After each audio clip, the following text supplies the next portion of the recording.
Welcome to Board Certified, expert interview episodes about medical licensing exams and healthcare careers. I'm Tyler, founder of Achievable, and we offer affordable adaptive online prep courses for the USMLE Step 1, MCAT, PTCE, NPTE, and others. Each course contains everything you need to succeed, including comprehensive study guides, video lessons, thousands of practice questions powered by our memory enhancing algorithm, and full length practice exams. You can get a free trial of any course by going to achievable.me. And if you like it, be sure to use the code podcast to save 10%. Now, let's get started. Today, we are joined again by Emmanuel Olarinde, and I'd love if you could introduce yourselves. Thank you, Tyler. My name is Immanuel Olarinde. I am Nigerian. I was born and raised in Nigeria. I went to a Caribbean medical school and I started tutoring students for USMLE in medical school. It's around 2018. I've been doing that now since then, and I have thousands of hours logged just advising or teaching students for the examination. So I'm really excited to be here today. Yeah. Yeah, fantastic. Well, today we're going to be talking about something I think is probably near and dear to your heart, right? Which is the challenges that international medical graduates face with USMLE prep. And I think the first kind of how I want to start this off is can you briefly explain who IMGs are and then why they would be getting involved with the US medical licensing journey at all? Okay. That's very good. Thank you for that. IMGs are, I would say, medical graduates who study outside the United States. So they don't have to be maybe US citizens or not, it doesn't matter. It just means that they went to a medical school outside, right? The US. So you have what called US IMGs, that is those that are maybe US citizens who study outside the US. They're also considered IMGs. And then you have the non-US IMGs, those who are not US citizens and also studied, right? Outside. Right, the US. But if you study outside the US, you're an IMG. And the reason IMGs are very important to I would say the practice of medicine in the US currently is because of the potential shortage, right, of physicians. So the US medical schools are not producing doctors fast enough to fill all the spaces, right, for Mm. doctors to practice in the US, especially in rural areas, right? The shortage is really getting worse. So US really banks on the IMGs to come into the US and fill those spots. Why they fill the spots? They practice there. They also gain experience that they can take to their home country, right? To improve the practice of medicine in their home country. So I would say it's a win-win situation. Yeah. Yeah, well, I think it's super important. Like you said, there's so many qualified people abroad, and there's a shortage of doctors in the US, right? And so I think also then, I mean, I think there's a little bit of this in your answer already, but like what motivates an IMG to pursue this career, right? To pursue working in the US as opposed to their home country or something else? Because it is a lot of work. It's challenging. Yeah. It is. It is a lot of work. There are so many motivations. So I'll first of all speak from personal experience, and then I might chip in some other stories, right, that I've heard before. So from personal experience, for instance, of course, I was raised in Nigeria. I was raised in a small town, a very small town, and when I was a kid, there was a time I had an injury on my hand, for instance. I had a cut, and you can still see the scar a little bit on the screen. Yeah. So when I got to the hospital, I was attended to, of course, by an healthcare practitioner, sutured me up, etc. But what happened was that I had like a big scar, after that, and I even had some iodine burns and stuff.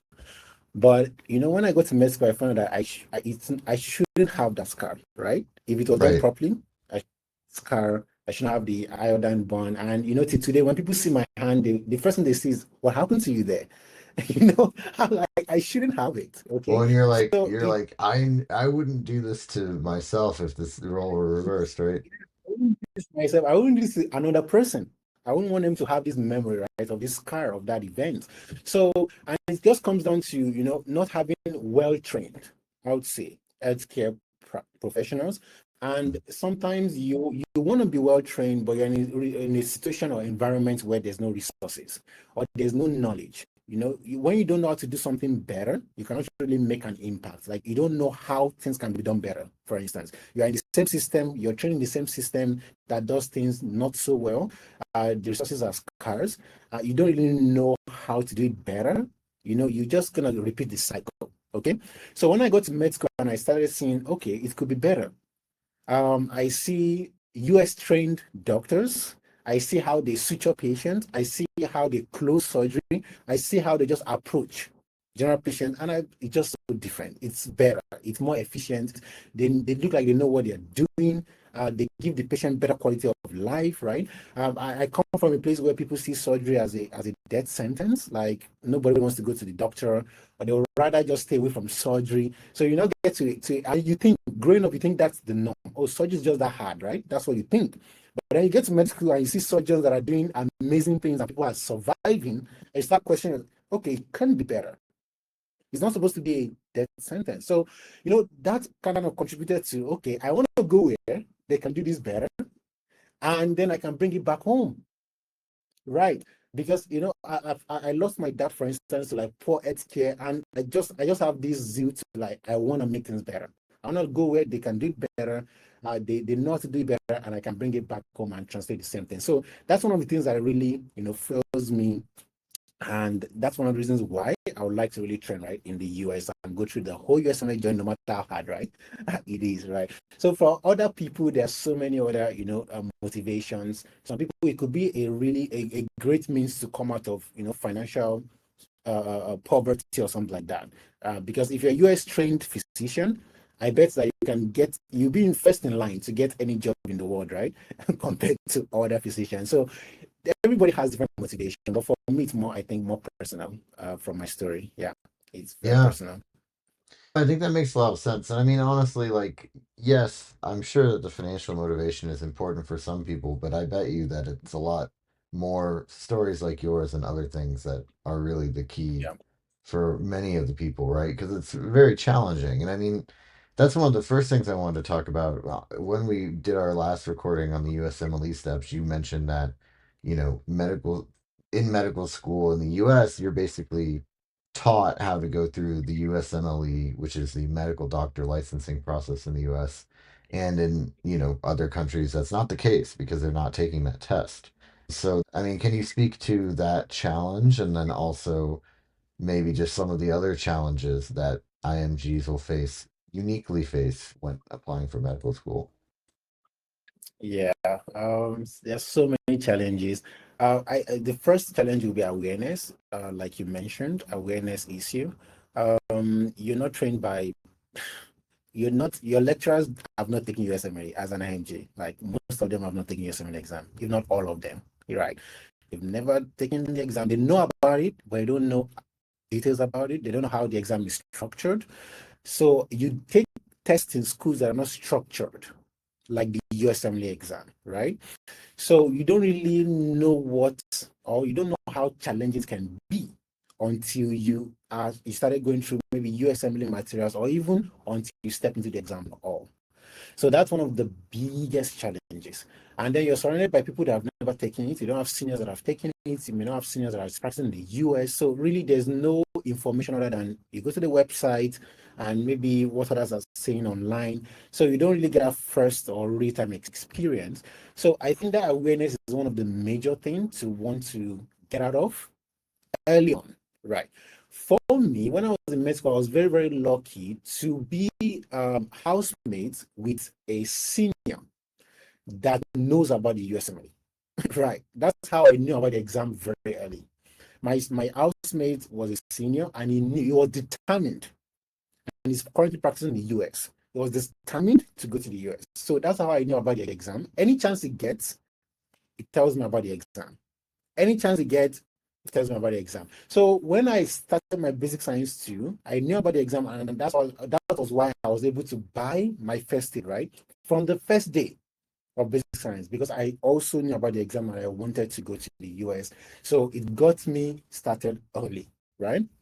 But for those that don't really, know about it at all or know as much about it, I say that all hope is not lost.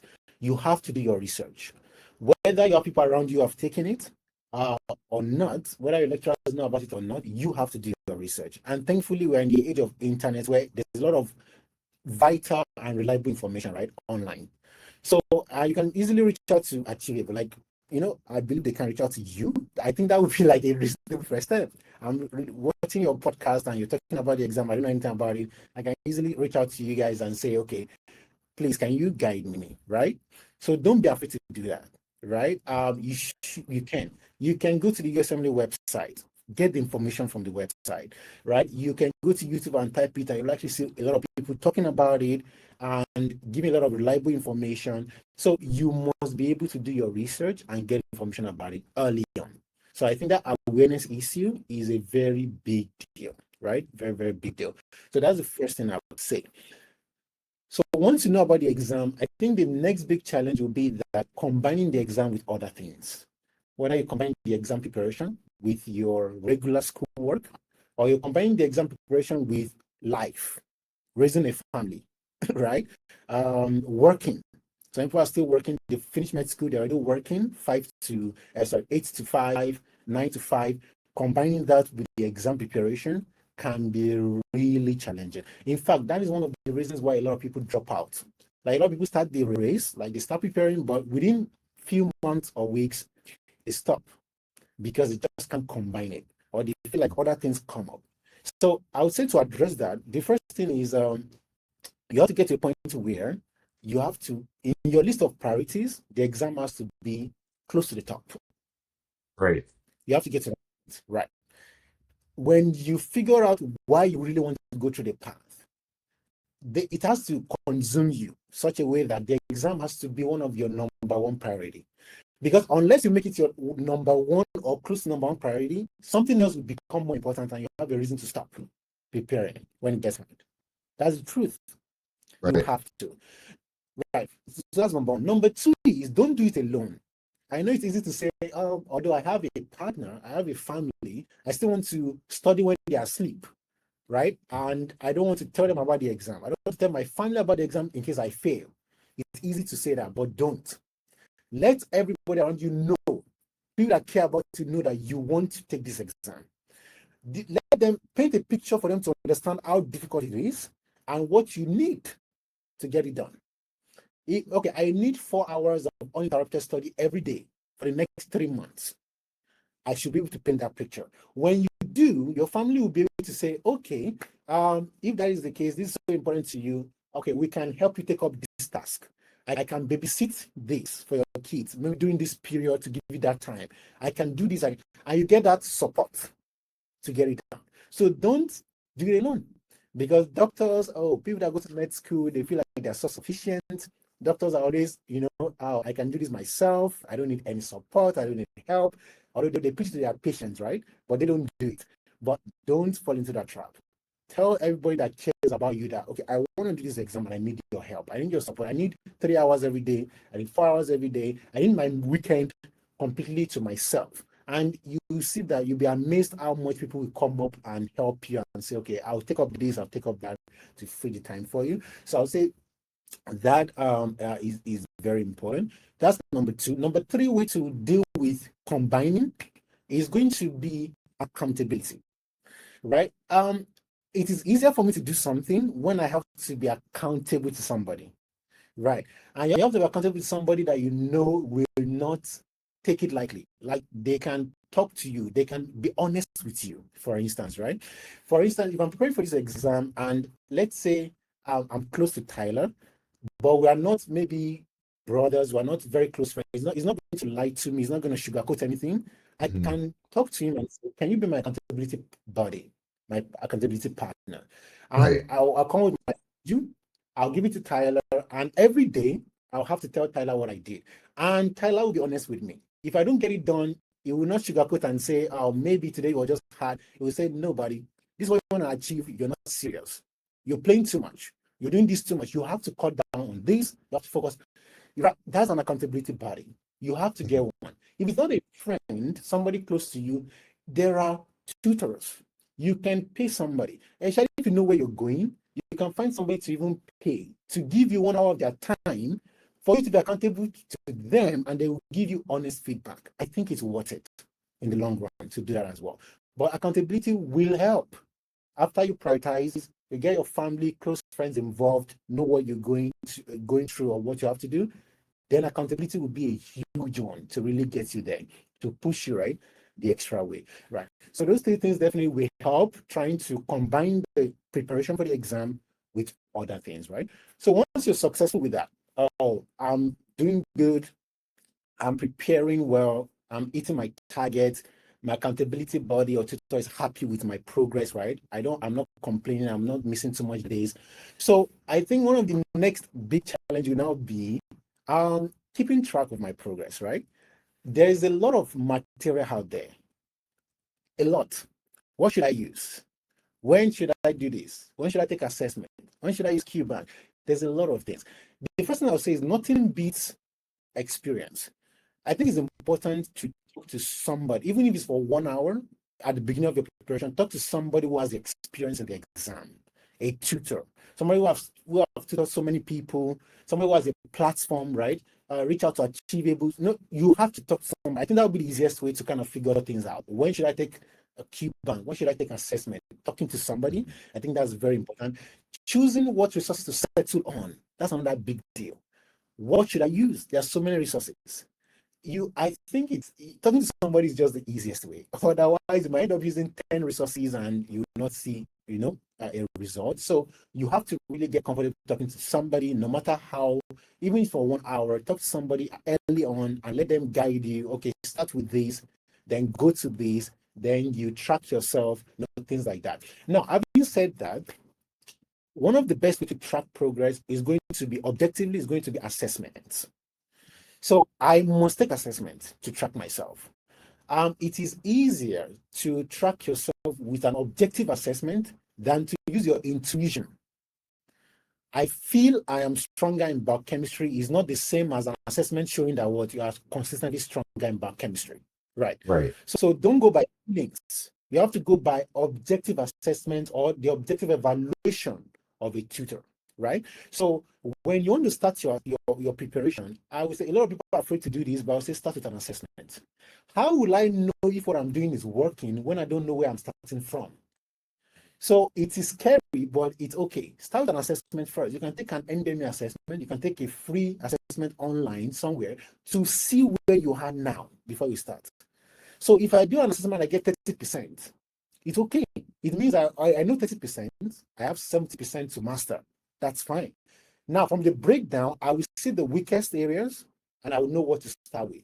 So when I start studying for maybe, let's say 2 months, I take another assessment and I will see. If my score jumps up to 50%, it means that what I did for that 2 months got me 20% increase. It's probably working, but then I need to probably do it more, better, faster, more efficiently. So I know it's working and I'll do better. I'll stick to the plan. But let's say after 2 months, I take another assessment and my 30% is still 30% or drops to 20%, then I have to reevaluate. Whatever I've done for that 2 months did not work. I have to go back to the drawing board. So regular is very important. So take the exam without taking any assessment. No, they've underestimated the exam too much. You must evaluate yourself. Right. So I think that would be another major challenge that I don't want to talk about. But otherwise, when you have all those things that I mentioned already, if you have them going for you and you really have a tutor that advises you and you're accountable, I think you will have solved over 90% of the challenges you face as an IMG. And then the other 10% could just be related to, the exam factor. Right. Yeah, no, I think that's all. I mean, that you just listed a ton of really helpful stuff. I think I want to dig in on a couple of the things that you said. So the first one, you were talking about, one of your pieces of advice was like go get a tutor or go talk to somebody who's done it before. I feel like that can sometimes be pretty challenging, right? Because a lot of times, in the US, like you said, everybody does it. So it's very easy to find both of those things, but it's perhaps harder depending on what country you're coming from. So, do you have any advice for if people are challenged in that area, like what they can do, or maybe even, like how they can approach the problem of like getting advice? Okay. Thank you very much. I I found that personally, I think it's easier for me to trust or at least be able to mm, gauge the trustworthiness of a platform that prepares me for USMLE if I follow them for a while. Right. So it's not going to be if I do my research, let's say I go to Google, for instance, I have no idea who to talk to. I go to Google and I search USMLE tutor, USMLE materials, and I have a bunch of lists. Let's say I listed five top based on their reviews, everything. I listed five companies or tutors, etc. I think what I would do next is just to follow them for a couple of weeks. I don't have to rush it. I don't have to start reaching out to them. I'll follow them. I can follow their social media, follow their podcast, follow YouTube, follow, and I will be listening to them. Anytime they put up a free material, anytime they do something that I can access, I will go through it. Now, Mhm. from doing that, believe you will start getting more familiar with one person over the other. Like your spirit will just, I believe, naturally start debating. Okay, I think this person is speaking my language. I think this person is addressing the issues I am struggling with. And then when you are convinced that okay, this I feel comfortable with this material, with this company, I feel comfortable with their resources, with what they're talking about, how they're addressing it.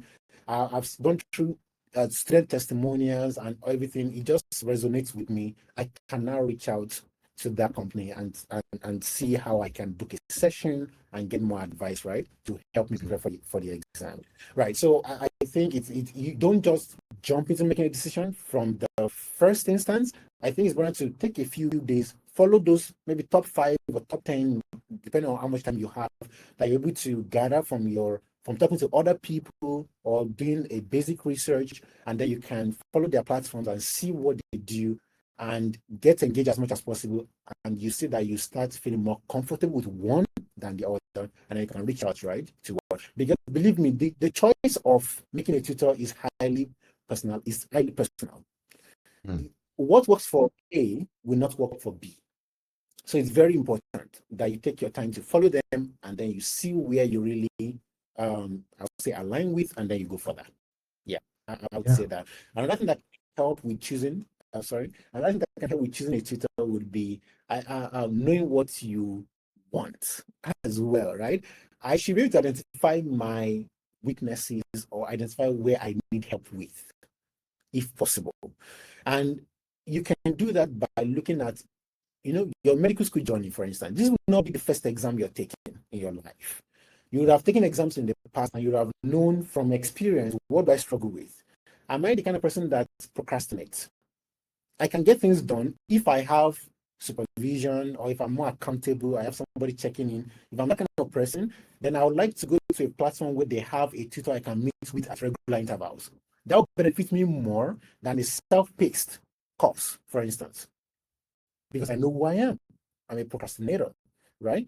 If my problem is that I can get things done, but it takes me time to really understand, I have to take my time to study, go through the video maybe a couple of times, understand the concept. I can get it done. I don't need to be accountable. I can actually get things done. I just need more time to understand. I'll likely go for a self-paced course first before I need a tutor, because I need that self-paced course to take my time, master the resource, and then I can now eventually maybe need a tutor later on when I need more explanations. So knowing yourself too can help you know exactly what you need when you're looking for a tutor. Yeah. Yeah. Well, and I mean, I think the other thing, and what I don't know, I guess maybe wanted to hear more from you about is like, I think you can also find communities online, like some of the ones that we've talked to that seem to have a fair number of international medical graduates in them are, I mean, the foundation of IMG is one that I've talked to a couple times, and then AMSA, which is the American Medical Students Association, actually has a lot of IMGs. And I feel like there's probably even like Facebook groups or like Reddit or some other thing, right? I think you can look, and Achievable even has like our own forums for the USMLE. I think that there are other sort of outside the box places where you could potentially find community, and that can be really helpful. Yes, yes, yes, you're right. Yeah, the communities are very, very helpful. Yeah, yeah, I forgot to mention that, but what you said is like spot on. I think that's even one of the best and easiest way to get access to a lot of things you need and get the support, right? You need as well. If you're doing it alone, it's much difficult than if you have a community. Yes.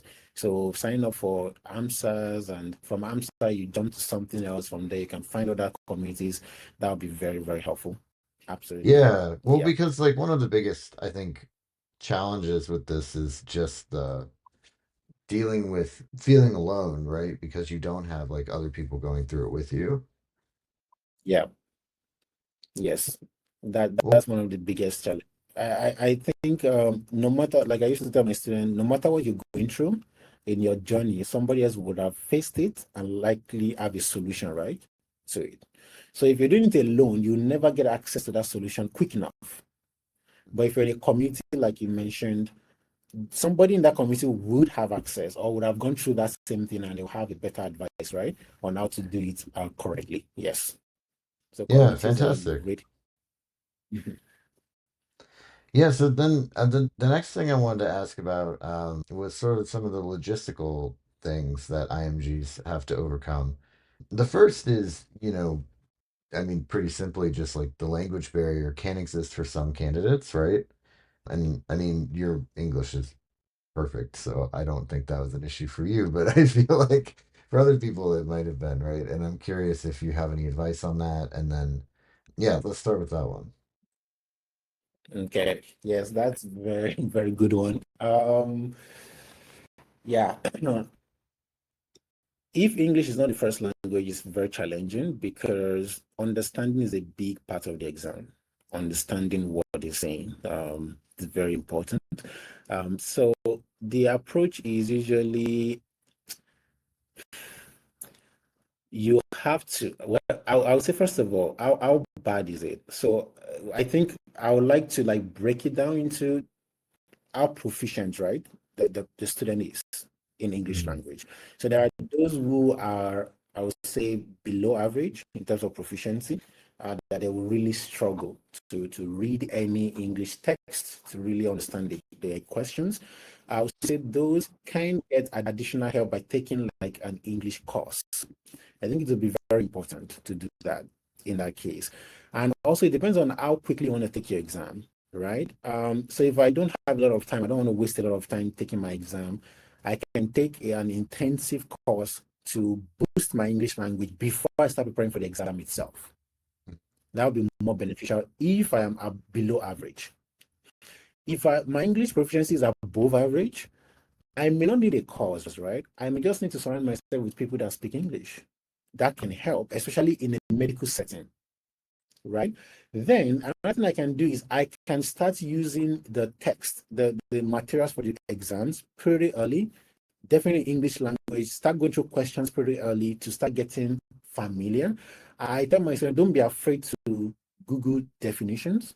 Like I'm going through a question, I see a word I don't know. I know everything, but maybe two or three words. Don't be afraid to Google it and get the definition and before moving on. Because I guess some people they won't do that. They'll just keep going or skip it or assume definitions.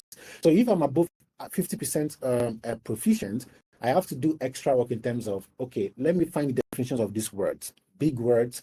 Let me clarify things that are not really clear. I want to surround myself more with English language speaking people, like especially in clinical settings.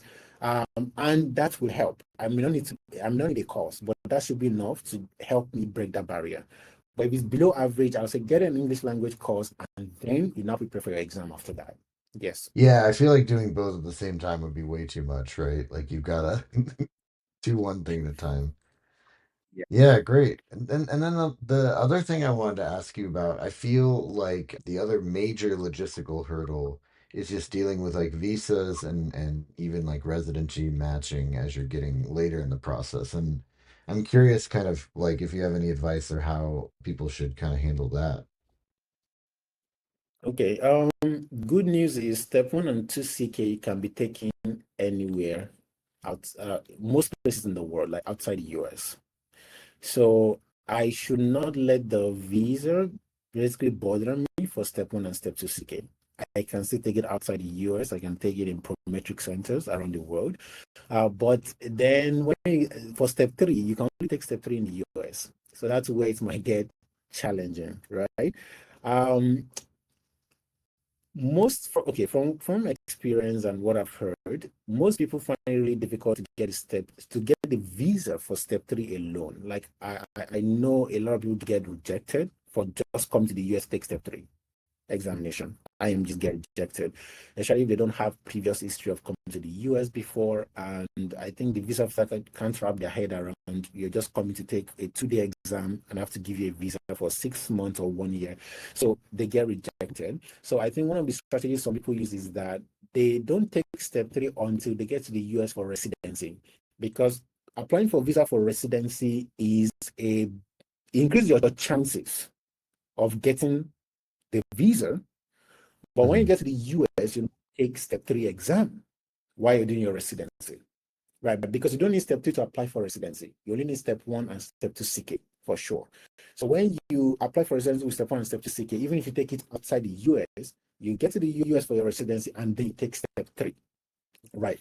Now, having said that, don't let I would say, rejection, don't let it scare you. I think it's okay to go for it, because since step 1 is now pass and fail, programs are now emphasizing the importance of step 3 exam. So if I have an IMG who really wants to become more competitive with their residency application and they have a chance to take step 3 before residency, I would say go for it. Don't be afraid because of rejection. Say go for it, apply, go to the for your visa interview and present your best self. Say the truth, present your story in the larger context. So don't focus on the exam itself, focus on your goal. I want to be a resident in general surgery. This exam will give me the best chance. Make my resume more competitive. I think a story in that larger context might be more believable than just focusing on talking about the exam alone, right? Yeah, Right. but it can be challenging though. Yes, to get a visa for step 3. Yeah. Well, that's great. Well, then, so I think to switch gears a little bit, I'd love to just talk about, succeeding as an IMG, right? And, part of that is succeeding on these USMLE exams as you're going through them. And then part of it is kind of like succeeding in your career after that. So, I mean, let's maybe start with the exam part of it. What are the things that you felt like helped you be successful as an IMG? And I understand, like, we already kind of in the other episode we talked about like how to just be successful with the USMLE in general. So maybe are there specific things that specific advice you'd give IMGs to be successful on these exams? Hmm. I think one of the biggest advice would be, which I've mentioned before, will be starting early. I cannot really emphasize how important that is, starting early, especially since you may have to combine your preparation with so many other things, combined with your medical school work. Starting your preparation for the USMLE early is a big plus Mhm. to success. Very important. You want to familiarize yourself with how the exam is structured, how the examiner wants you to think, which is different from how non-US medical schools, right, would approach their syllabus. Okay, so starting early is very, very important. I think that's a big plus. Mhm. I'd say that should be that. Number two is you have to set a target. So what I mean by that is that, for instance, step 1 is now pass and fail, and the studies have shown, right? Data have shown that since step 1 became pass and fail, the pass rate has dropped for both US medical students and IMGs. And it kind of makes sense. So imagine before, when the exam was a scored exam, I can Mhm. set a target for myself. Like maybe I can set a 250 target. And for me to Mhm. get that, I will really work hard, right? To get to that 250. I'll work hard. And even if I have a bad exam day, I will not fall below maybe 230. I'll still pass. Okay. But now that it's pass and fail, you find out that students stop setting score targets. They don't set targets for themselves anymore. They don't set a score. They just want to do the bare minimum to pass. But when they have a bad day in the exam, right, what happens? They can drop below the pass mark. All right. So even Mhm. though it's pass and fail as an IMG, I don't think you should give yourself the luxury of just leisurely preparing for the exam, right? Even though it's pass and fail, still set a target during your practice test. So you can set a target for a practice test, still set that 250, 240. Although the pass mark can be 200, set it 240 for yourself, for your practice. So that in case you have a bad day on the exam day, right, you're still going to pass. Even if you don't get your target score, you're still going to pass. And instead of, working leisurely or just relax, being a little bit relaxed in your preparation, and you end up failing the exam. So set a target for yourself, set achievable goals, set that score no matter what, and try to achieve that. If you don't achieve it on your exam, you're going to still pass your exam because you've set such a high, right, target. So always set a score, set a target. I think that would be very, very important in preparing. I would say also don't compare yourself with US medical students. You're coming from different environments, different experiences, different Mhm. medical school. If I have a US medical student that is a friend of mine, very close, and he only studies for 2 hours for his exam, and maybe only studies for 1 month or a dedicated period of 1 month for his exam, I cannot compare myself to that. I'm coming from a Right. different environment. I have to set more realistic targets for myself. I have to assess myself, right? So don't compare yourself with other people. I hear a lot of stories, even on YouTube now. If you go to YouTube, you hear, especially for the SCORD exams, you see a lot of videos about, oh, how I got 260, how I got 270, how I got 250. But if you dig deeper, you find that those people have been studying probably from the first day of med school for that exam. Right. Those people are Like effectively because probably they've been learning the topics and things like that. Yeah. exactly. They probably have a CGPA of 4.9 and so 3.9 out of 4, and you have a CGPA of 3 out of 4. You cannot compare yourself. Your knowledge level is different. Your inclination, your orientation for the exam is different. So you have to set your own goal, your own realistic expectations. Not look at other people and look at what others are doing, and don't put unnecessary pressure on yourself, right? So I think those are very important, especially for IMGs to really succeed. It's to focus on yourself, start early, and make sure you set a score for your practice exam. Don't just be relaxed because it's pass and fail. Yeah. Yeah. I think that's great advice and just like really helpful. I think like a lot of it's the mindset, right? And I think maybe that leads nicely into kind of the next part of the question, which is like, what are the things that you've seen other IMGs like yourself who have become medical doctors and who are successful? Like, what sort of are like the common things that you've seen among them, and kind of what advice would you give for people looking to start on this path that is not test related? That's not test oriented or test Mhm. related. Um, oh my goodness. Something non-negotiable would be hard work. Uh, yeah, I think that's non-negotiable. There's no shortcut. There's no shortcut to success on the exam. And it's very important to know this because the exams build on themselves. So the foundation of step one is important for me to do well on step two. And the knowledge of step two is important for me to do well on step three. And then those knowledge are important for you to do well as a physician. And when you start taking other board exams. So you cannot, I would say it's going to be difficult for you to maybe downplay medical school, the first 2 years of med school, and then try to do really well on step one. It's going to be really difficult. So I would say hard work from early on, even in basic science, will be very important. It will set the tone nicely, right? For how you do, right? Not just in the exams, generally as a physician. So hard work is non-negotiable, for sure. Number two thing, I think, which is even more important than hard work, will be consistency. Oh my God, that is like the biggest quality, I think, even more than hard work.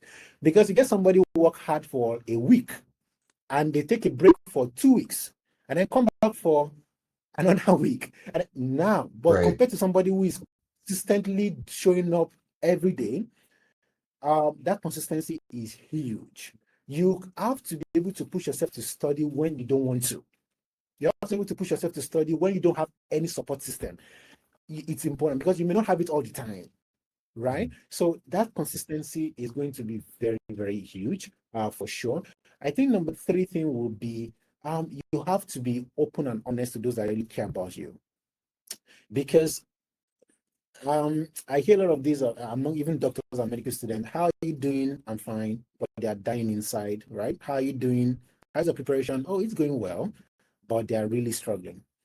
Right. So you have to identify, not everybody will be, I would say not everybody will care about you, but there will still be some people that you know that this person is genuinely right, interested in my success.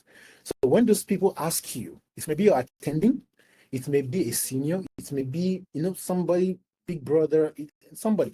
Once they really ask you about those questions, be open. Because I think half of the problem is solved when you really talk about it. You may not really find a solution, but just talking about it, it relieves the stress and anxiety, right? So you have to be honest with people that really care about you. I think with those three, you can really go far and you'll be able to surmount any challenge, right, that you face, yeah, in this journey. Yeah. Yeah, that's great. Yeah, and I think like my last question then is, if you could give advice to somebody at the beginning of both like their IMG and USMLE and medical school journey, and sort of like any kind of final encouragement, right, for people that are about to start on this and maybe feeling a little intimidated. Like what would be kind of your parting thoughts to them? Your professors today were once students like you. I think that's important. One of the reasons why medical is challenging, I think, medicine as a career is challenging is because when you see the specialists, the professors, the doctors in the clinic, and you see how good they are, you start saying, can I be this good? And I'm still failing this. I'm still struggling with this. Can I get here? But you should remember that they were like you before in the past. Or some of them were even worse than you, but they made it. Right. And I think that's one of the things that kept me going in school. When I'm about to give up and say, oh, this is so hard, because I'm really comparing myself to that professor who just, it feels like he knows everything in the world and is perfect. Or I see the surgeon who is just so good. And you want to be intimidated and say, can I do this? It's overwhelming. Can I get here? But you just have to say, he was once like me.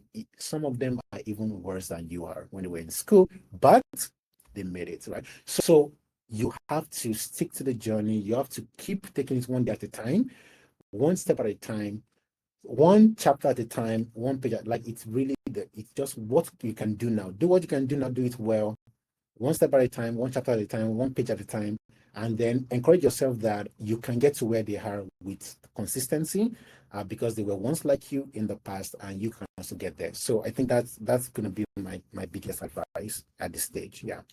Yeah, I love that. That's a great piece of advice, and it's a great way to wrap this up. Thank you so much. This has been Thank Board you. Certified, hosted by Tyler from Achievable with Emmanuel Olarinde, MD. And Achievable has great online courses for the USMLE Step 1, MCAT, PTCE, and NPTE exams. And you can try them out for free at achievable.me.